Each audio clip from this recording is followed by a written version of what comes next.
Hello friend, आप सबका one mission study में स्वागत है। दोस्तों, यह बीएड के सभी छात्रों के लिए है। तो चलिए देखते हैं दोस्तों, आज का टॉपिक है डायग्राम कैसे बना के लिखें। ठीक है, तो चलिए देखते हैं दोस्तों कि कैसा क्वेश्चन पूछेगा और कैसे उसमें हम लोग आंसर लिखेंगे, तो जिससे कि हमें क्या हो, अच्छा अंक प्राप्त हो।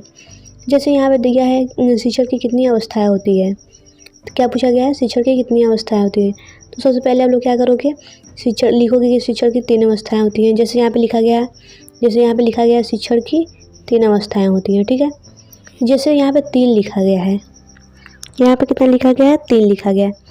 तो आप लोग क्या करोगे, ये 3 को क्या करोगे, ब्लैक कलर पेन से लिखोगे। अगर ब्लैक कलर पेन से नहीं लिख पा रहे हो आप लोग जल्दी में, तो आप लोग क्या करोगे, यहाँ पे ब्लू कलर से नहीं दोस्तों, बल्कि ब्लैक कलर से ऐसे क्या करोगे, अंडरलाइन करोगे, जिससे कि क्या हो, वह पेपर में अच्छे से हमें अगर एग्जामिनर जब चेक करा तो उसे क्या हो, अच्छे से दिखाई दे। ठीक है, क्या था दोस्तों कि उन लोग पास इतना टाइम नहीं होता है कि वो एक एक शब्द को पढ़ें, इसलिए क्या होता है कि आप लोग जो मेन पॉइंट होता है उससे आप लोग यदि ब्लैक पेन से लिखते हो या ब्लैक पेन से अंडरलाइन कर लेते हो दोस्तों, तो क्या होता है, एग्जामिनर का ध्यान जो होता है उसकी तरफ आकर्षित होता है, और यही मेन कारण होता है नंबर उठाने का।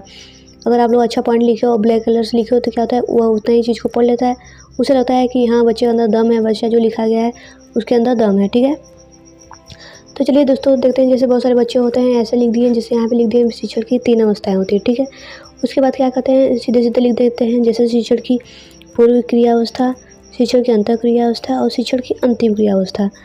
क्या कहते हैं, बहुत सारे बच्चे ऐसे लिख देते हैं। ठीक है, तो यदि आप लोग ऐसे लिख रहे हो, फिर उसके बाद क्वेश्चन देगा, फिर उसके बाद ऐसे आंसर लिखने लगोगे, तो क्या होता है, वो इतना पेपर में इफेक्टिव नहीं बनता है। जब एग्जामिनर चेक करने जाता है तो उसे इतना ज़्यादा इफेक्टिव नहीं लगता है, इसीलिए वो उस पर क्या करेगा, ज़्यादा ध्यान नहीं देगा। यदि इसी क्वेश्चन को आप लोग क्या करोगे, ऐसे करके लिखोगे।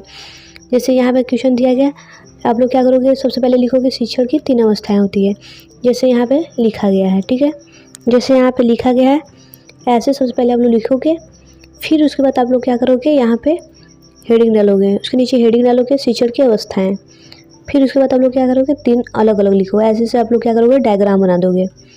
ऐसे डायग्राम बनाने के बाद आप लोग लिखोगे शिक्षण की पूर्व क्रियावस्था, शिक्षण की अंतः क्रियावस्था और शिक्षण की अंतिम क्रियावस्था। ठीक है, आप लोग क्या करोगे, बहुत सारे बच्चे होते हैं केवल करके लिख देते हैं कि पूर्व क्रियावस्था, अंतः क्रियावस्था और अंतिम क्रियावस्था। तो आप लोगों को ऐसे भी नहीं करना है। ठीक है, आप लोग क्या करोगे, पूरा लिखोगे, शिक्षण की पूर्व क्रियावस्था, शिक्षण की अंतः क्रियावस्था और शिक्षण की अंतिम क्रियावस्था।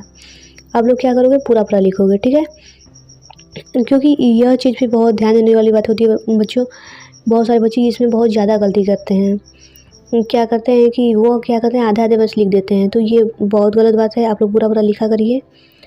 आई होप आप लोगों को समझ में आ गया होगा ये क्वेश्चन। तो चलिए देखते हैं नेक्स्ट क्वेश्चन क्या है, उसको भी हम लोग इस प्रकार समझेंगे।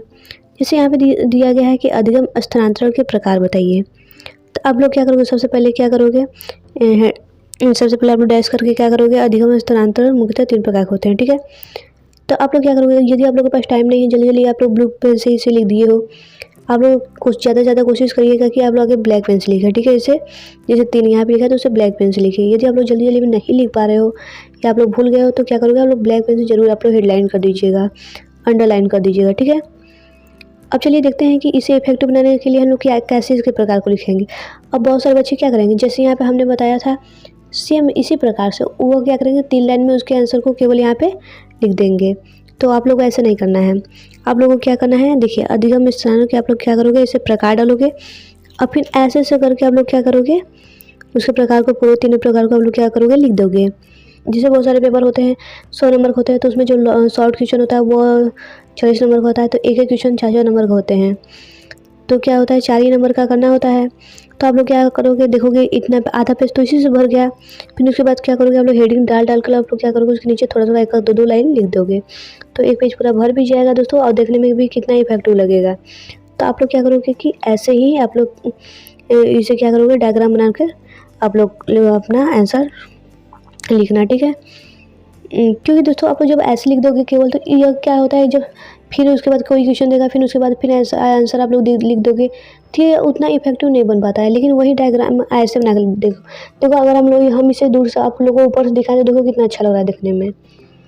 तो जो एग्जामिनर जब कॉपी चेक करता है तो उसका ध्यान क्या होता है, आकर्षित होता है कि हाँ बच्चे ने कुछ अच्छा लिखा है, उसे पढ़ने में भी आसानी होती है। जैसे यहाँ पे जो लिखा गया है इससे अगर आप लोग पढ़ो तो आप लोग को दिक्कत होगा, यदि इसके नीचे भी लिखा होता तो आप लोगों को पढ़ने भी मन नहीं करता इसे। अगर वहीं ऐसे ये डायग्राम बना के लिखा गया है तो आप लोगों को पढ़ने में बहुत अच्छा लगेगा। इसलिए जो एग्जामिनर होता है जब चेक करता है तो उसे वो एक चीज़ बहुत अच्छा लगता है।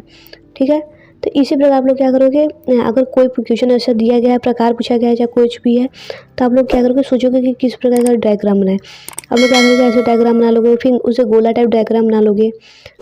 आई होप दोस्तों आप लोग को ये वीडियो बहुत अच्छा लगा होगा, आप लोग के लिए बहुत हेल्पफुल रहा होगा। यदि आप लोगों को कोई दिक्कत होता है तो कमेंट बॉक्स में आप लोग कमेंट करके पूछ सकते हो। ठीक है, तो दोस्तों आज के लिए इतना ही, मिलता है नेक्स्ट वीडियो में, तब तक के लिए जय।